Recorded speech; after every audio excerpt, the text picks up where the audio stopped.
Republicans propose a huge tax increase on university endowments, and I love it, dude. I love the new Republican Party.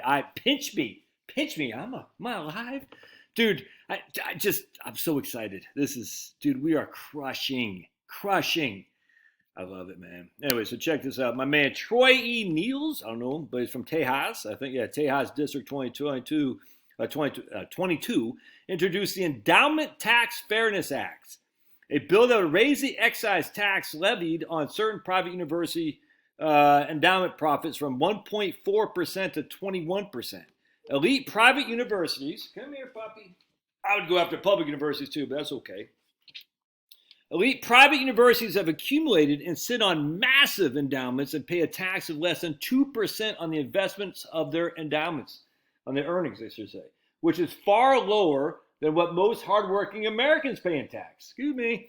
Meanwhile, these universities have significantly increased tuition on America's youth, which has overwhelmingly surpassed the average inflation rate. This is unacceptable. Well, why'd you jump up? My bill would put elite universities with massive endowments on notice by holding them to the same standard as corporations. Yeah, dude, 100%.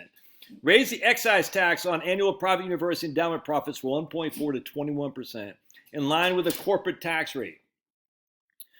Only apply to private colleges and universities with 500 or more students and an aggregate fair market value of assets of at least $500,000 per student. All right.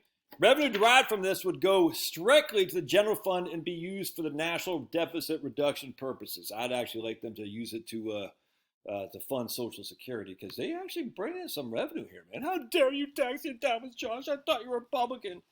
The tax code is being used to undermine America, dude. That's just a fact, Jack, and people who don't understand it, I don't know what to tell you, man. I don't know how to tell you this.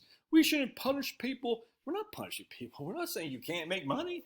We're saying some of that money should go to pay for better America. And your endowments are going for a worse America. It's just a tax code. You got to manipulate the tax code. All right, let's keep going here. Prior to the enactment of the Tax Cuts and Jobs Act of 2017, net investment earnings on endowments of private colleges was not taxed. Upon enactment of the TCJ, an excess tax was levied on private universities of 1.4%. As of fiscal year 2022, the tax held to a combined $270 billion of assets, including Harvard, Yale, all these other places. And how much they raised from that? Check this out, dude. Right here. They raised right here, if I can find it.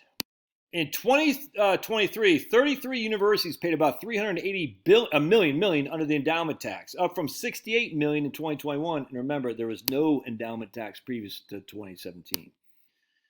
All right, we talked about this. Assuming a 7.5% average rate of return, we estimate that raising endowment tax from 1.4 to 21% would raise about $70 billion in additional revenue over the next 10 years as a tax foundation. Get it done, man. Get it done. I'm a huge fan of this. This is fantastic. Of course, the tax foundation, they don't like taxes, they don't like tariffs and all that, but it's weird. Why would you allow nonprofits, endowments, massive endowments, just get along tax-free? What do you think they're doing with that money? You think it's good what they're doing? No. We've seen it with our own very eyes for decades now. These people are up to no good. NGOs are up to no good. The freaking non-government organization, NGO, the nonprofits, many of them are up to no good. It's time to say, look, you can be up to no good, but just not subsidized by the U.S. taxpayer. Keep going, Republicans. You're crushing. Keep it up. God bless.